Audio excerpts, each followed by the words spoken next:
Këto ndërtesa që destinim patën disa kategori të veçanta kanë mbetur të zbrazëta.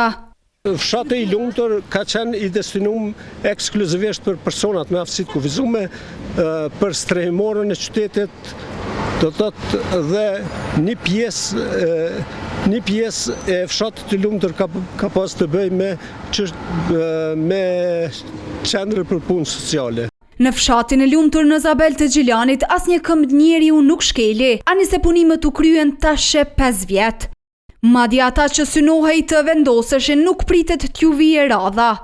Ditë më parë në seancën e Kuvendit Komunal, asamblesët votuan që të njëjtat t'ipen në shfrytëzim Bashkësisë Islame. Prandaj për ta kundërshtuar këtë, Hendikas në Gjilan organizoi nënshkrim peticioni.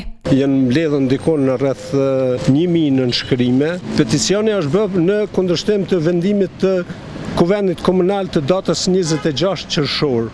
Thjesht pika 5 e rendit ditës, dhënia në shfrytëzim e fshatit të lumtur për Bashkësinë Islame. Ndaj me propozimin e kryetarit, këta asesi nuk po pajtohen.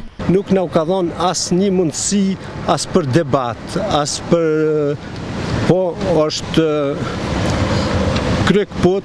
kryetari i komunës në mënyrë autoritative ka bërë shkelje. Veti pari i Gjilanit Alban Hyseni zgjodhi të mos jap detaje në telefonatën e televizionit me arsyetimin se është në një ngjarje familjare, derisa nuk kthyen as përgjigje me shkrim.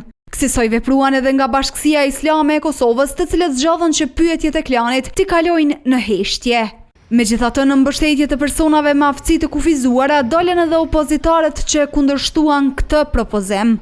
Ne si Partia Demokratike me këngulje kemi insistuar që të heqet të rendit ditës dhe të shqyrtohet edhe një herë kjo propozim sepse ka qenë një e papranueshme dhe në vetë me çdo papranueshëm. Ne si Partia Demokratike publikisht ikemi votimi edhe Bashkisë Islame që të heqë dorë nga kjo marrëveshje. Në përkrahje të tyre dolën edhe organizata përpjekja, të cilët thanë se do të kërkojnë nga MAPL që ta anulojë vendimin e Kuvendit Komunal.